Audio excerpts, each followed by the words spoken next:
The throttle to about 30 inches of manifold pressure to keep the speed around 250 miles per hour.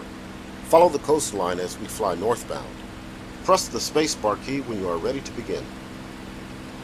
The Mustang is not equipped with any modern precision approach systems, such as ILS. This means landings are performed using a visual approach pattern. In this lesson, we'll use a standard military overhead pattern. An overhead pattern consists of the following basic elements. Entry into the pattern on the upwind leg, where the aircraft is flown along the runway parallel to the landing course. The crosswind leg, where the aircraft is turned 180 degrees to take the downwind leg, using the turn to bleed off any excess speed. The downwind leg, where the aircraft is flown along the runway in the opposite direction of the landing course and is prepared for landing. The base leg, where the aircraft is turned another 180 degrees while descending to take the final approach. The final approach, where the aircraft is flown down a steady glide path past the runway threshold to the touchdown point. I've included an image with the mission briefing showing an example of the overhead approach pattern. To open the briefing, press left Alt plus B. Press the spacebar key to proceed. The lengths and altitudes of a pattern may vary. For this practice mission, we will assume a typical pattern of entry at 1,000 feet above ground level and holding that altitude on the upwind and downwind legs. Base leg, descending to 600 feet toward the final approach point. A normal 3-degree glide slope from the final approach point, starting at 600 feet of altitude and 2 nautical miles away from the runway. Press the spacebar key to proceed. The airspeeds flown in the pattern depend on the aircraft. For the 51D, the pattern speed is no greater than 200 miles per hour. Because the landing gear and flaps can only be lowered at speeds below 170 miles per hour. One of the advantages of the overhead pattern is that it allows you to bleed off any excess airspeed in the crosswind turn before settling down on the downwind leg and dropping the gear and flaps for final approach. Final approach is flown at 120 miles per hour and touchdown speed is 90. Press the spacebar key to proceed. Landing is one of the most difficult and dangerous elements of flying, especially in an airplane like the 51, where a powerful engine and large propeller in the nose of the aircraft pull a massive amount of torque.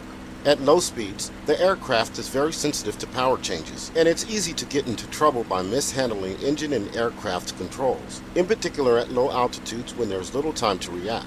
Once we enter the pattern, be careful to avoid large throttle movements and handle the controls carefully to maintain controlled and stable flight. Press the spacebar key to proceed. Before entering the pattern, set the engine RPM to 2,700. You should see the airfield ahead, a few miles east of the coast. You should also see a pattern of green gates arranged in the air to help guide you through the overhead pattern all the way down to the runway. The pattern entry gate is the large one, positioned 1,000 feet above the runway threshold. Take a heading for the entry gate, which will put you on the upwind leg over the runway, heading away from the coast.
You're approaching the pattern.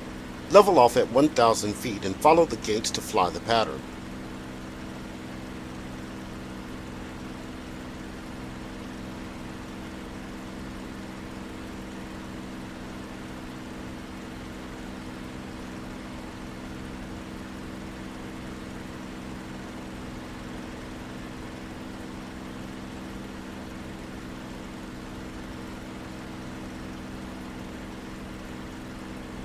Good job entering the pattern.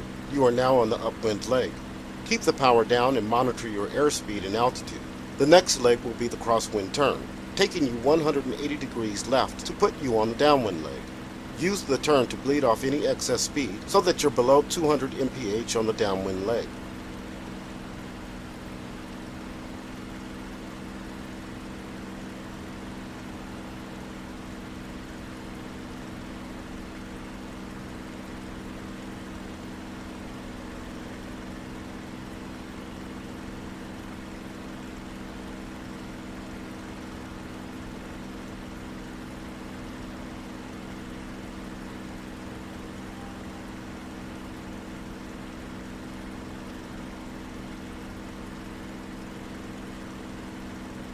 You're now on the downwind leg. Maintain airspeed around 160 mph and altitude at 1,000 feet.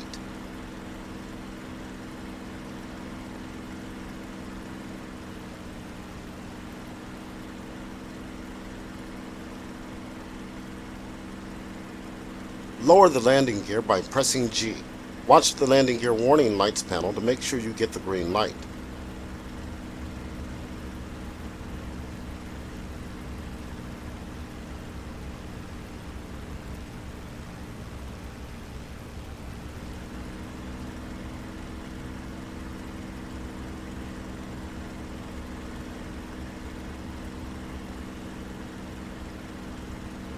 Press the F key twice to set the flaps to 20 degrees down.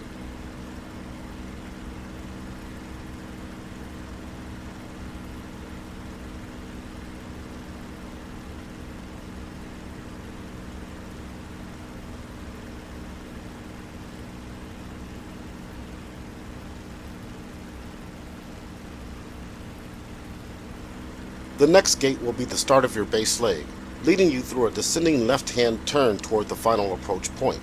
Control your airspeed to make sure it stays below 160 mph for final approach.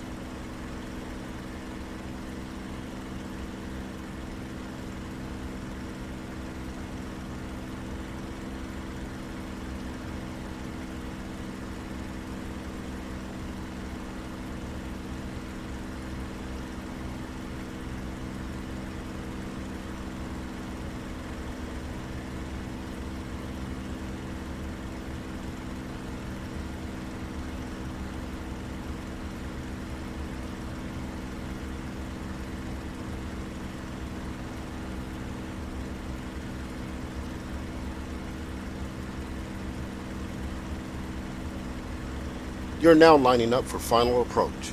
Press the F key 3 more times to lower the flaps all the way down. Maintain 120 mph on final. Minimize side slip and trim for a steady approach. If you find yourself getting into trouble, add a little power, then raise the gear and flaps to climb out and go around. Speed looks good. Keep it around 120 on final.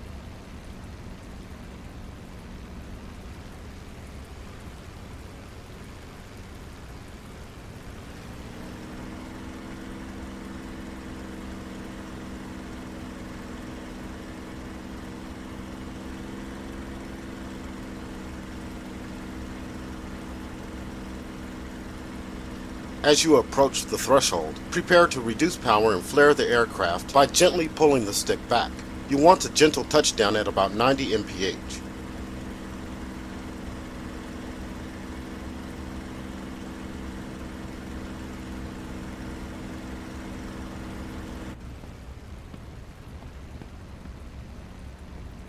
Carefully reduce power and continue pulling the stick back for a gentle flare. Try to make a 3-point landing to avoid a bounce.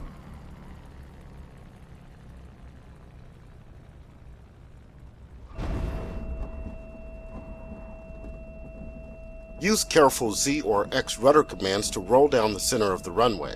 Do not use the wheel brakes unless you have to. Set throttle to idle power at 1000 RPM. Continue to roll to the next available taxiway to the right. Press and hold left shift plus C to open the canopy.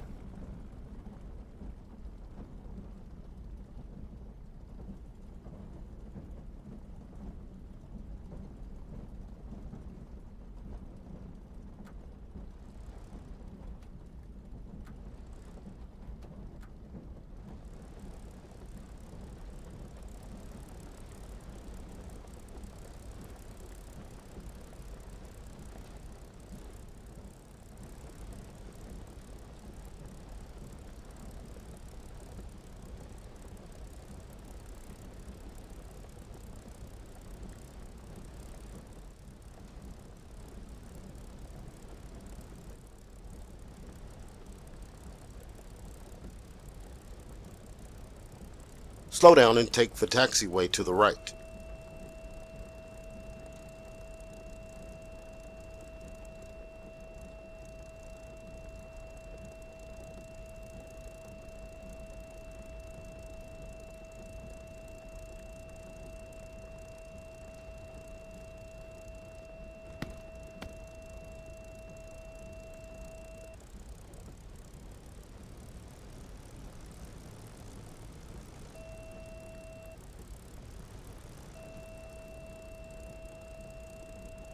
Turn left and park in one of the parking spaces.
We'll now shut down the aircraft.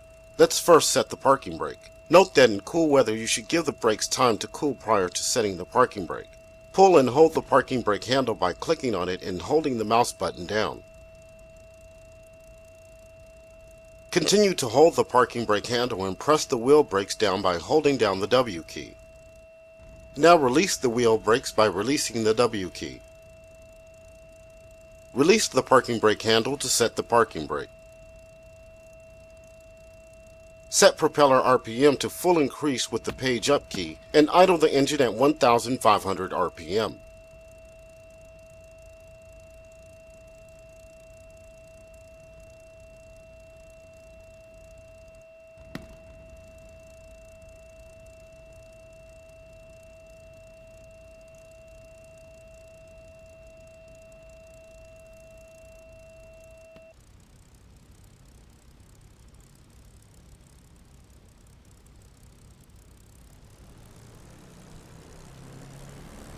Turn off the fuel booster pumps by setting the fuel booster switch to off.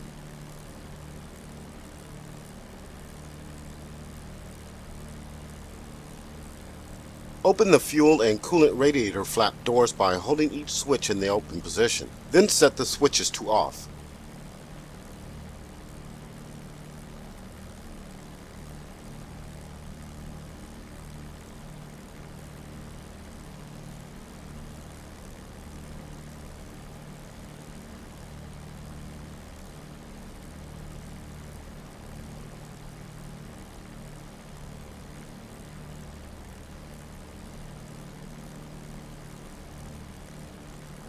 Set the trim tabs to neutral.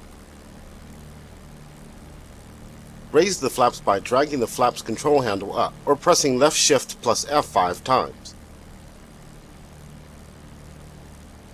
Set the fuel mixture to idle cutoff to shut down the engine.